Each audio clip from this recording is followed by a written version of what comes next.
I have something rather important that I'd like everyone to listen to. It is an audio recording of the segregated part of the DC prison which houses those arrested for the January 6th protest.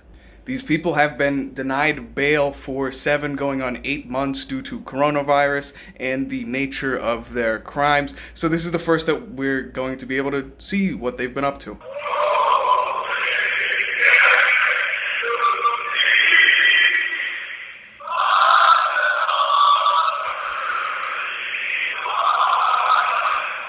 But this doesn't fit with what we have been told. We've been told these people are neo-Nazis, they're white supremacists, they're anti-American. They are too dangerous to enter into society. Dangerous Nazis and thugs. But here they are, waking up, and the first thing they do in the morning is rise and sing the national anthem to lift their spirits. It seems in actuality these people might be patriots. They might love their fellow American and America itself. They are God-fearing and frequent in prayer. What it seems they are not is inhuman monsters. And with this information, one might think if we live in a country which values and loves Americans and America as much as we patriots do, why do we see this result? If we lived in this country which I spoke of, would it not try to understand why the patriotic Americans seem to hate it so much? Would it not try to remedy this? Would it not try as hard as it could to bring these two people back into concordance with each other?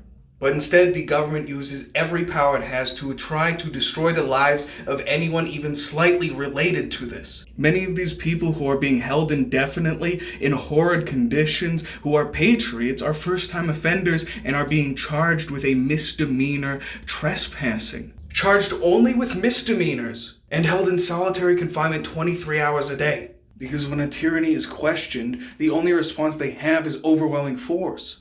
If you live in a free form of government, you find that patriotic, God-fearing people who do not commit crimes are suddenly being radicalized, suddenly hating the government, suddenly believing that they do not live in a free country. They rather live in a tyranny and need to use any means in order to undo that. Perhaps in a free form of government, they would try to figure out why people think that rather than punishing all who do think.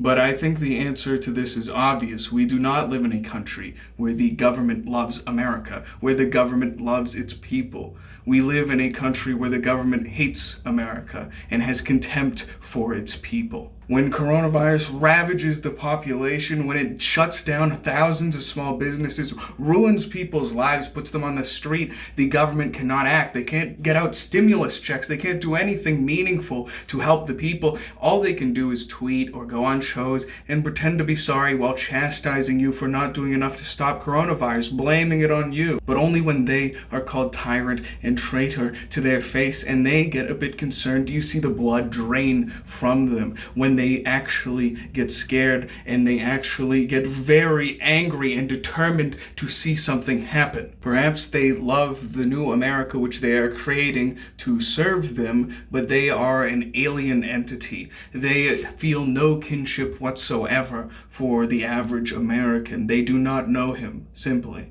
But they know they must destroy him, and if he resists, they must beat him until he stops resisting, or until he is too scared to resist his own destruction. The January 6th protesters, they aren't monsters. They are not full of hate. They are full of love for their communities. They are full of love for God. They are full of love for the country which many of them have served in war. They are not a threat to America or Americans. They are a threat to tyrants. And that's exactly why they need us, the average people, to believe they are these soulless monsters. But no, I can hear it. I can hear their soul, and I think it echoes in a lot of us.